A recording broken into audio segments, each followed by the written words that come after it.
I'll just doze it off.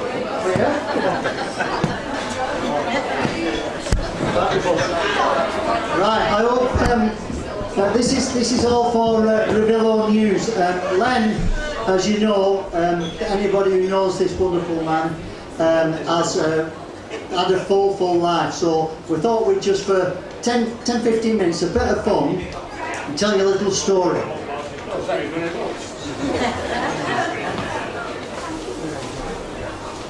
So what I thought we'd do, just for a bit of fun, tonight, Len Oliver, this is your life.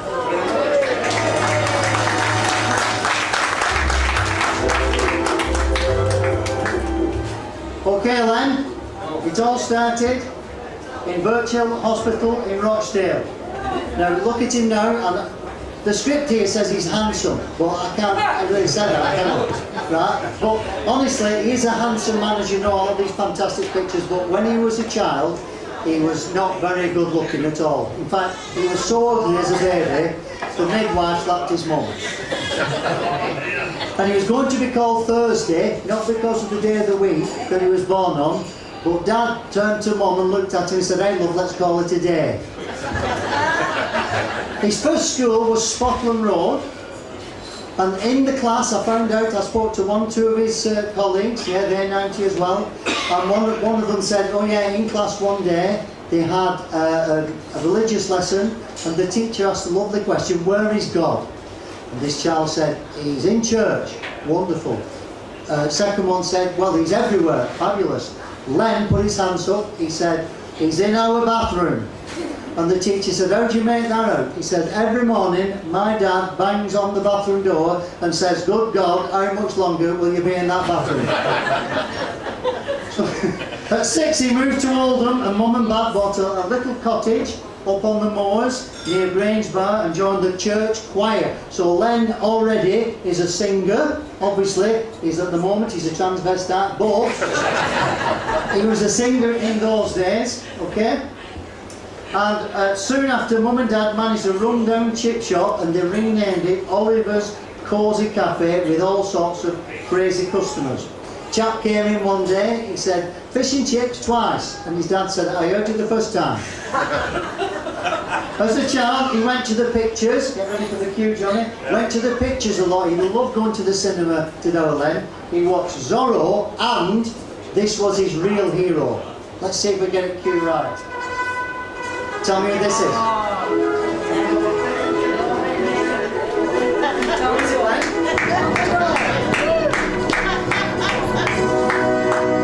Yes, of course, the Lone Ranger.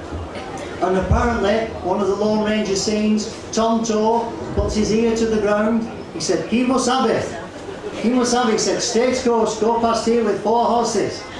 Very recently, he says, how do you know? He said, he's just run over my head. So they sold the cafe and moved to Liverpool now, and lived with his sister Florence, who had a news agency near Everton Football Club. Now, this was during the war. Do you remember the war? Anyone remember the war in here? Yeah? Come on, it was in all the papers, you must remember it. And about this time, Liverpool was heavily bombed because of the docks. And apparently the story is, one night, Len's mum and dad were in bed, and this noise overhead, terrible noise, and Dad says, Jerry's over, and Mum says, yeah, but I'll mop it up in the morning. So Dad very quickly realised that this wasn't a good idea living in Liverpool. He said, let's get back to Rochdale. So they did. He left school at 14 with 3 O-levels and 2 spirit levels he'd stolen from the woodwork department. He left on 21st of December and started work on the 24th of December. No, he wasn't Santa Claus. He started working for Hunters the Tea-Men. He was a delivery boy on a bike. Is that right, Len? Something like that, yeah, you remember it. So delivery boy on the bike. Can you visualise Len on that bike? Can you see Len going up that hill? Oh, Len. You haven't mentioned it. Okay, Johnny, cut. Okay, so anyway, on this bike, many occasions, he got knocked off his bike by a serviceman. A serviceman who got a broken leg. Well then, you've not seen this serviceman for all those years, and you're not going to because we couldn't find him. He returned to work behind the counter and found his vocation, salesman. Gary knows, everybody knows, this guy can sell anything. He can sell women's clothes, he can do anything. He joined Tootle's dance school and won medals, and now he's gone from a singer to a dancer. He won medals as a dancer. And his love of music and all sorts of things really captured him. He loved going to the dance school at Tootle's, and he also loved music. And apparently, I've been told, and this is where you come into it, Len, we're going to do a few little clips of songs that were in your era, okay, and one of your favourite artists, I'm reliably informed, was Al Jolson. Is that fair? Something like that, everything's something like that. Something like that. Okay, right, so Len, okay John, so Len, you're going to join us with this. If you know that if you're alright, if you want to stand up, you can. Okay, but we're going to do a little tribute for you, just for a few minutes of crazy songs that hopefully you can join in. Alright? Alright, John? Okay? Yeah, okay. So the first one is an Al Jolson number, all the songs, there's a chorus and they run them twice. So you can join in. Swanee, how I love you, how I love you, my hero, the world to me, among the folks in the eyes, I even know waiting for me now, my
Ladies and gentlemen, give Len a round of applause. Tremendous. Look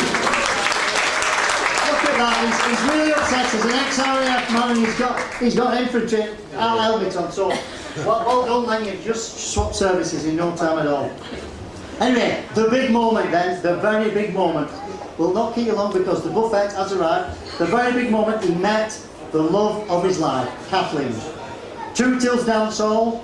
She cocked one eye at him, he cocked one eye at her, and there they stood cockeyed. She ran over and kissed him. He thought, my God, that's a bit of a lie. Next thing, the first date, she was very, very keen. She turned up in a wedding dress. Len said, hello, she said, I do. Next, Len got called up for national service, initial training at Padgate, and he became 525 Oliver on parade. Is that right, Len? Something like everything, something like that. So he posted to Wilmslow for further training in Stafford, and then on to Germany, where he played football against Man United and Arsenal reserves. Give him a round of applause for that. Come on. He was married in 10th of March 1951 and had to close the shop early. Disgusting. Disgusting, man. Had to close. Kathleen went down the aisle backwards because she worked as an usherette in the cinema. It was a wonderful event, great turnout, and a super honeymoon in Bright, a very, very posh hotel. It was so posh that Len has still got the towels. Before long, the children came along, Susan and Gary, and into family life. Then he got a job with Smiley's, the bacon people. This chap came up, he says, can I have some bacon? Len says, lean back. He said, all right, can I have some bacon? Thank you, love, yeah. Okay, after that, he started working for Westlers, and ultimately 27 years for Westlers, selling machines for hot dogs and hamburgers, and met loads and loads of celebrities from the theatrical world, especially Coronation Street. Is that right, Len? Yeah, something like that. He's not said something like that before. It's right. Well, can you remember any of the people you met?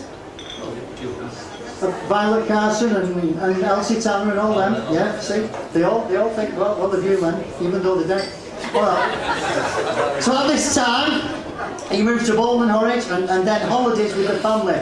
Bulgaria, northern Spain, Mallorca, and Benalmádena in southern Spain. And then a big decision, massive decision, March 1989.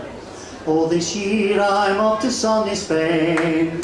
Que viva España. That's enough. I don't know anymore. All right. But Len made this fantastic decision. I said to him earlier on, I said, why did you go to Spain? He said, I was about 64 and everybody around me were popping off. So I thought, if I won't pop off, I'm going to pop off somewhere warm. So they went.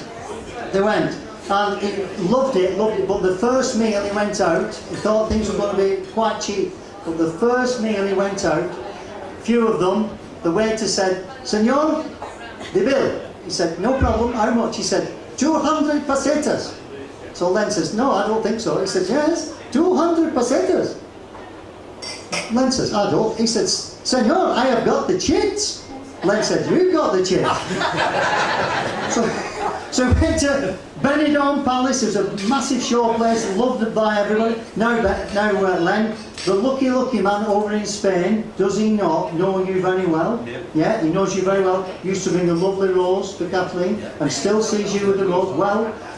Well, you think he's in Spain, don't you? Yeah? You think he's in Spain? And he is, because he won't come. Okay, Gary. So anyway, lots of wonderful memories, and tonight, as I've already told you, will be in the Revillo News with all the photographs of the family. Gary's taking some great photographs for tonight, but one of the massive pleasures of Len, all over the years clearly, apart from dressing up as a woman, is his undoubted love of his family. So the children